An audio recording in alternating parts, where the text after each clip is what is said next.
A very good evening. It's 4:04 by the studio clock, and you're listening to Akashwani Hyderabad. My name is Sruthi, and with us in the studio today is a very special guest. His name is Nayaswami Devarshi ji, and he is from the Ananda Sangha.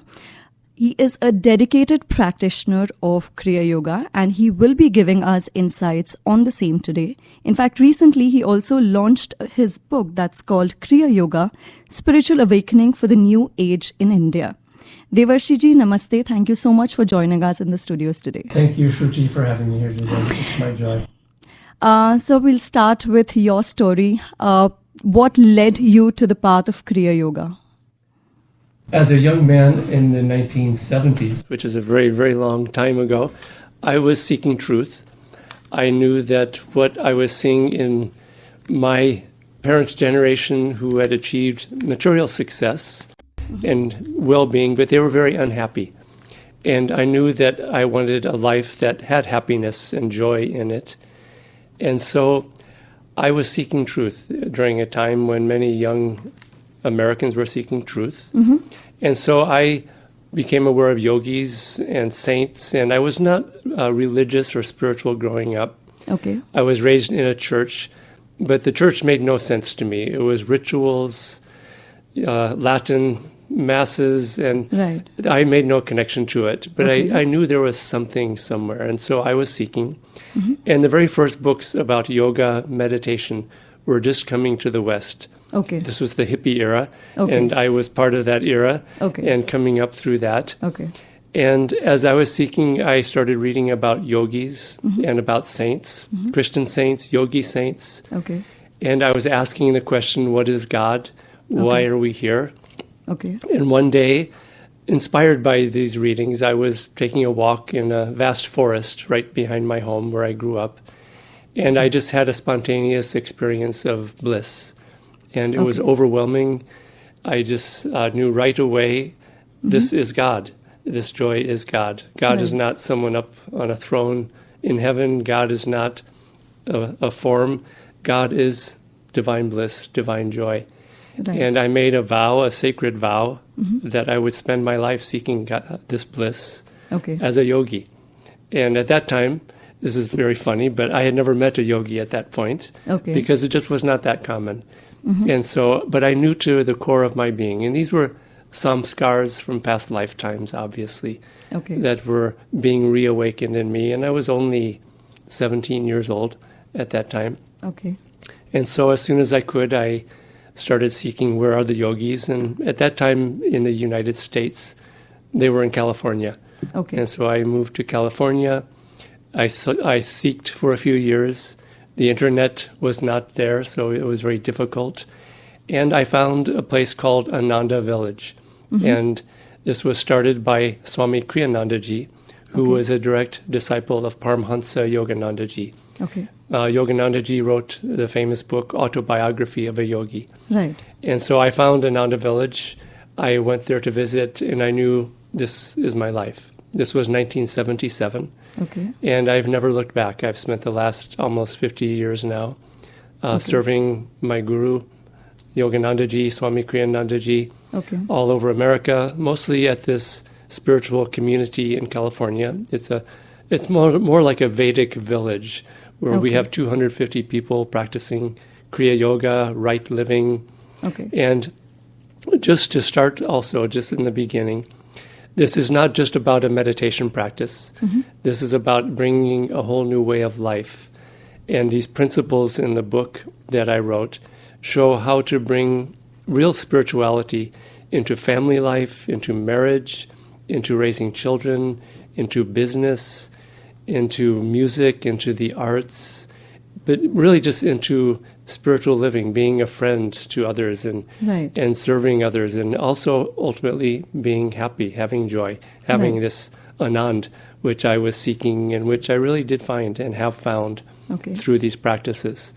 And so I've spent the rest of my life sharing these teachings of Kriya Yoga, helping with communities that we have, because Yoganandaji, one of his really calls to action was for people to form sanghas, but living together on land together, that they would buy together Okay. and have their spiritual practices together, Okay. raise their families, start their own schools, Right. which we have started. Ananda Sangha has started schools in India Oh, wow. based Okay. on these practices. Okay.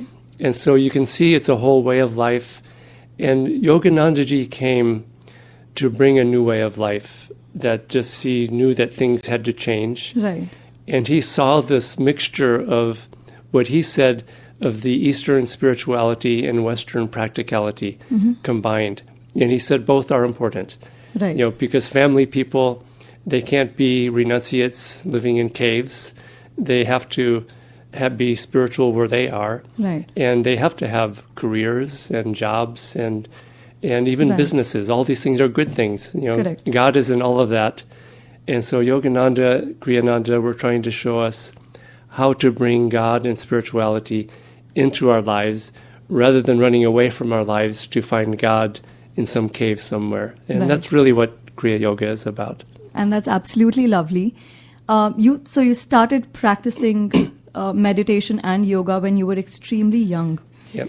But when we talk about yoga and meditation, especially in the land of India where it originated from, there are so many different types of yogas, that and it's a pretty extensive subject. So when we talk about your gurus, the learnings that they passed on to you, why specifically Kriya Yoga? What they brought was a new practice that Kriya Yoga was given in Autobiography of a Yogi. We read about it. It re-entered this time and age because we are in an age of energy, of high energy, transformation, everything's speeding up. Right. It's becoming more complex. And our gurus of our lineage understood that people needed a technique that worked with energy, with changing our own level of energy, changing us from within, not more rituals and outward actions that we do, but changing us from the inside out, really. Okay. And Kriya Yoga works with our inner energy. Okay. And it helps us to have more energy. It helps us to have pranayam, control over that energy. And we think of pranayam very often as an esoteric subject, Right. where it's a yogic subject and it's these esoteric energies, but really it's the energy of our emotions, of our feelings, Okay. of our fears, of our anxieties, of our concentration when we are leading a business Okay. or interviewing at a radio station or doing any outward action. Those who have control over their energy succeed. And we want to be successful in life, to be Correct. able to give to others. Even an athlete, it's not the strongest or the biggest usually, it's the one who has control over their concentration, over their energies, over their reactions. Those are the ones who are most successful in any field. And that includes the spiritual field in the end. So how describe what Kriya Yoga is and what it encompasses to the Okay. layman? So it's a way of bringing spirituality into our home and bringing God into our home through our practices that anyone can do at home. You don't need to go to an ashram. You don't need to go to a retreat. Okay.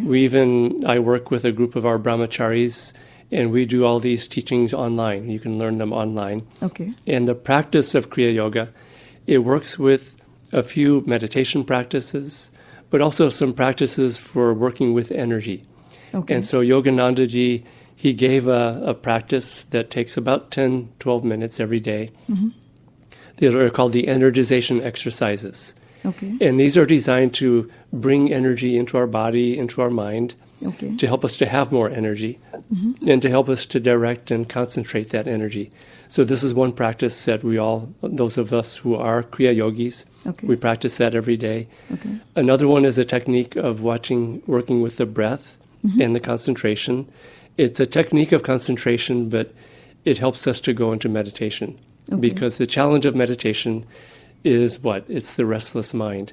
And that's Right. the challenge for everybody. You sit down to meditate, and the mind seems more restless than it was before. Right. And so techniques that work with the breath, with the life force, with the concentration, help to calm the mind and focus the mind. Yogananda, he said that his definition of meditation. Because we hear people say, oh, I'm meditating on my investments, or I'm meditating on this or that. Mm-hmm. And so he said meditation really is concentration or absorption in God or some aspect of God. And those aspects would be bliss or divine love or peace or calmness, all these divine qualities. Right. And so our meditation works with these techniques, including a technique called Kriya Yoga, mm-hmm. to help us to have that inner communion with God or with some aspect of God. Okay. And when we can touch on divine bliss or divine love and experience that within ourselves, it really starts to change us. And It transforms us. It makes people better human beings, better teachers, better partners, better everything.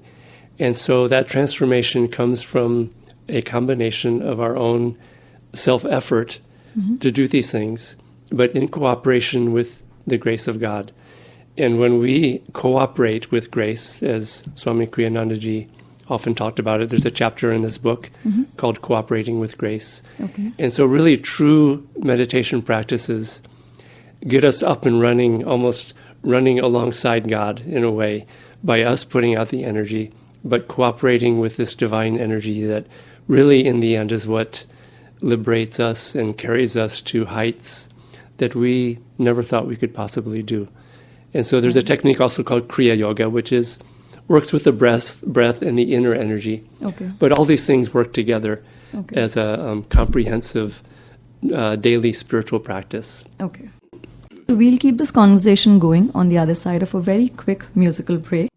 We have Devarshi ji with us in the studios today. Stay tuned. This is AIRHyderabad.